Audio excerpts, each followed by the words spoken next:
Hey there, CircuitPythonistas. It's Cooper, aka Relic here.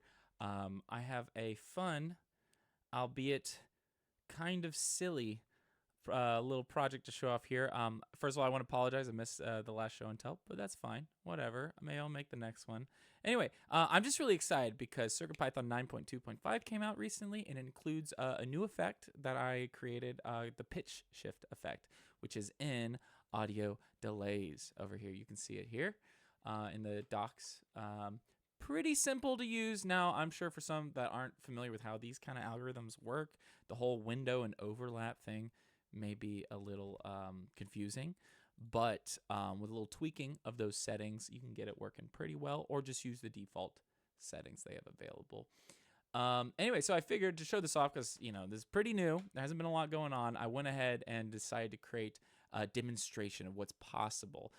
Now, this is, it's a little experimental because we are using live input here.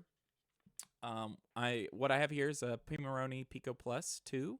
So it's an RP2350. Right now, these effects are only available on the 2350. You can get them working on the 2040 and other microprocessor architectures using some tweaks. But for now, 2350 is the target architecture. And then I have a basic 5102 DAC.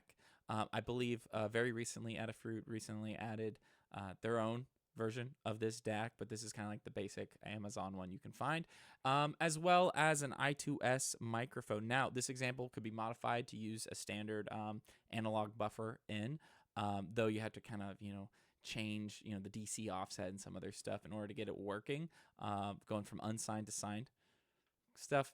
I'm not going to get into details.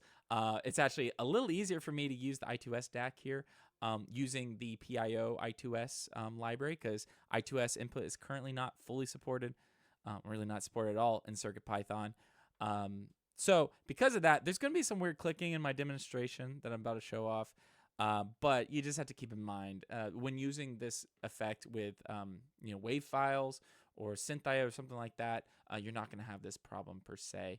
It's only because I'm doing it in real time. But it's kind of a fun demo because you'll see here in a second, you can kind of create some goofy effects that would be great for like a costume or something like that. Anyway, let's get to it. I'm going to switch over to this microphone, which I'm just going into my audio interface over here.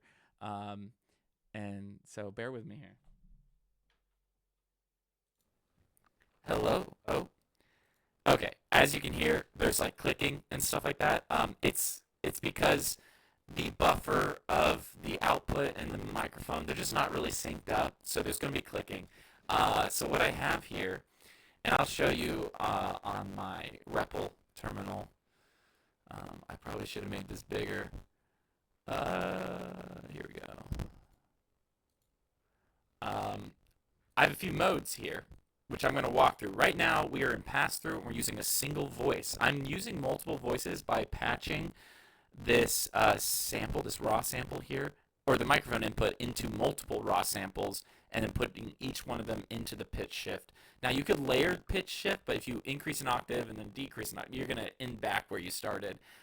So by having multiple channels, really, that each have an individual pitch shift, and then mixing them with a mixer object, we're kind of achieving this effect. I could see in the future where, like, oh, you probably can barely hear me right now. I could see in the future, let me reboot it. Hello? Okay, that's a little better. I could see in the future where maybe we could add the ability to add multiple pitch shifts on top of each other, but it's a little advanced.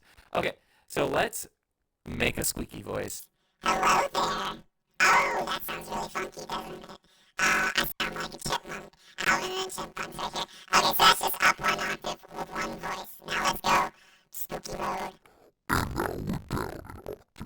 Wow, all this on CircuitPython, that's pretty cool. I'm using the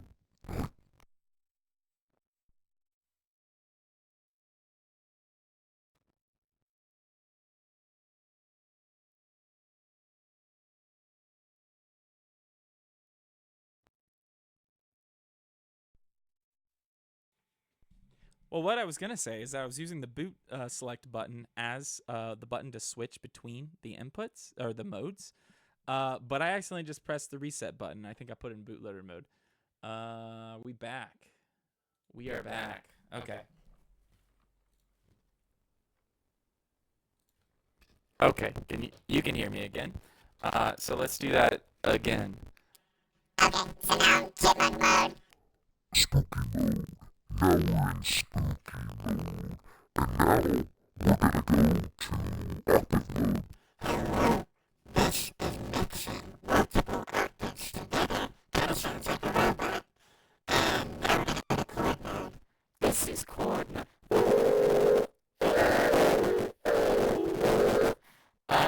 Okay, and I think we're going back. Yeah, we're going back. Okay. So clearly, that's not very clean, but it gives you an idea of what you can do. It's much better using, a synthesizer or a sample or something like that. But for now, I just thought it was fun to talk into it. That's it. Anyway, y'all have a great one. Bye.